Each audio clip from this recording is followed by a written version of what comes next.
Ini adalah video part 2 yang merupakan kelanjutan dari video part 1 sebelumnya.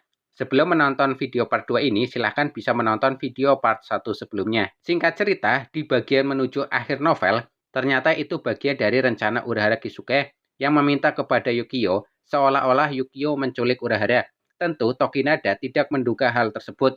Sejak Urahara menemukan serangga pengintai terbang di sekitar tokonya, Urahara menduga ini ada hubungannya dengan Tokinada dan Departemen Visual. Urahara dan Yukio berkomunikasi dengan bahasa dan teknik mereka yang unik, sehingga Yukio bisa memindahkan Urahara ke dalam area istana keluarga Tsunayashiro. Tokinada sangat kaget. Urahara Kisuke ikut mengacaukan rencana Tokinada. Baik Tokinada dan Urahara saling berbalas argumen untuk saling menekan secara mental. Urahara ternyata telah menonaktifkan sistem istana keluarga Tsunayashiro yang melayang di udara. Namun Tokinada menonaktifkan sistem yang membuat istana melayang, sehingga istana yang melayang perlahan-lahan mulai turun dan akan dipindahkan ke kota Karakura. Urahara Kisuke masih sibuk mengurusi istana yang runtuh dan melihat bola hitam besar di luar jendela.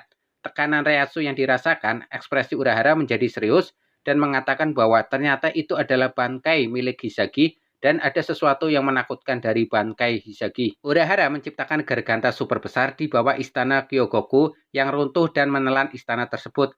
Setelahnya, Urahara masih sibuk membuka jalan keluar dari Kyogoku dan berhasil membuat jalan keluar yang ternyata menuju ke kediaman keluarga Shiba di Rukongai. Singkat cerita, Tokinada Tsunayashiro dan Hikone Ubugino berhasil dikalahkan oleh aliansi Shinigami, Quincy Stand Ritter, Fullbringer, dan Hollow Mantan Espada. Urahara Kisuke kembali ke kehidupan normal di toko miliknya di dunia manusia. Dia kembali diwawancarai oleh Hisagi. Di akhir cerita diungkap fakta terkait tujuan sebenarnya Urahara menciptakan Hogyoku. Urahara menyadari bahwa Hisagi telah salah mengartikan tujuan Urahara menciptakan Hogyoku. Urahara sudah siap bila kebenaran terungkap, kemudian dia dicap sebagai seorang penjahat. Bila saat itu terjadi, dia pun sudah menerima bila Ichigo dan Rukia akan datang untuk menghukumnya. Urahara juga muncul kembali dalam cerita novel Bleach berjudul We Do Not Always Love You yang bersetting 3 tahun sejak kekalahan Yhwach. Saat itu di ruang Fukutaicho Divisi 6, Renji Abare sedang mengemas barang-barang dibantu Rukia. Ini adalah saat Renji dan Rukia masih mempersiapkan acara pernikahan mereka. Singkat cerita, kemudian datanglah Ryonosuke membawakan sebuah kotak dari Urahara Kisuke. Renji tentu was-was menerima kotak titipan dari Urahara Kisuke. Tepat sebelum kotak terbuka sepenuhnya oleh Renji, tiba-tiba keluar asap putih dari dalam kotak dan diikuti suara Urahara sampai Renji menjatuhkannya karena kaget. Itu adalah suara Urahara Kisuke yang memberi selamat atas pernikahan Renji Abare dengan Rukia Kuchiki.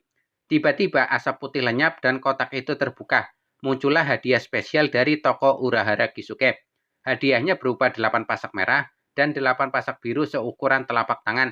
Di bawah pasak tersebut ada piring perak dengan ukiran Tenikui Warp Assistor. Pasak ini berfungsi sebagai alat teleportasi. Urahara memberikan itu untuk memudahkan Renji dan Rukia memindahkan barang-barang ke rumah mereka yang baru setelah menikah.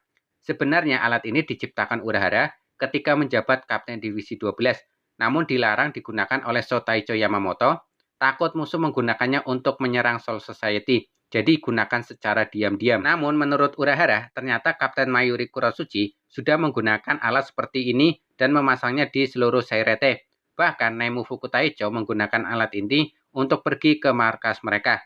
Yang lebih kocak, Fukutaicho Omaida sampai membayar mahal kepada Kapten Kurosuchi agar membuatkan alat seperti itu agar dia bisa cepat pergi dari rumah ke markas Divisi 2. Dan pada akhirnya Renji dan Rukia setuju menggunakan alat pemberian atau hadiah dari Urahara. Kemudian Rukia menutup kotak rekaman dan Renji mengikatnya agar tidak terbuka lagi. Sungguh hadiah pernikahan yang unik dari seorang Urahara Kisuke.